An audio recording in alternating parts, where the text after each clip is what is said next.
চোপড়া বিধানসভায় গোপাল লামার প্রচারে এলেন অভিনেতা সোহম চক্রবর্তী, আর তাকে এক ঝলক দেখার জন্য হাজার হাজার মানুষের ভিড় উপচে পড়ে।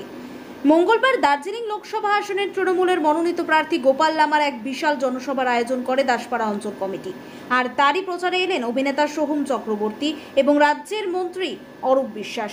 এদিন চোপড়া বিধানসভার বিধায়ক হামিদুর রহমান সহ সোহম চক্রবর্তী ও রাজ্যের মন্ত্রী অরূপ বিশ্বাসকে নিয়ে চোপড়া ব্লকের বেশ কয়েকটি অঞ্চলে হাজার হাজার বাইক নিয়ে র্যালি করেন।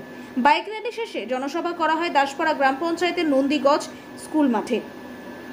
এদিনের জনসভায় উপস্থিত ছিলেন রাজ্যের মন্ত্রী অরূপ বিশ্বাস, অভিনেতা সোহম চক্রবর্তী, চোপড়ার বিধায়ক হামিদুর রহমান, চোপড়া পঞ্চায়েত সমিতির সহকারী সভাপতি ফজলুল হক, চোপড়া ব্লক তৃণমূল কংগ্রেস সভাপতি Priti Ranjan Ghosh, Chopra block vice president Ziarul Haque, Daspara গ্রাম পঞ্চায়েতের উপপ্রধান জিল্লুর রহমান, দাসপাড়া গ্রাম পঞ্চায়েতের তৃণমূলের প্রেসিডেন্ট সাইর উদ্দিন সহ একাধিক নেতৃত্বরা রাখার জন্য, নিজেদের পরবর্তী জীবনকে সুরক্ষিত রাখার জন্য, নিজের নাগরিকত্বকে সুরক্ষিত রাখার জন্য আপনারা ভোট দিন জোড়া ফুলে জোড়া ফুলে জোড়া ফুলে তৃণমূল কংগ্রেসের গোপাল লামা মহাশয়কে।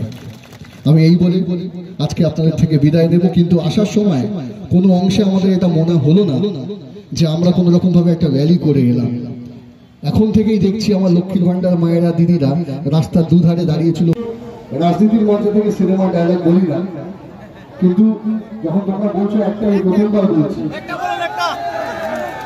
এরা গান গান ডায়লগ না, গান গানটা ছিল না রে না আর তো পারে না, ওরা বলছি না রে না যতই চেষ্টা করো বিজেপি তুমি পারবে না পারবে না পারবে।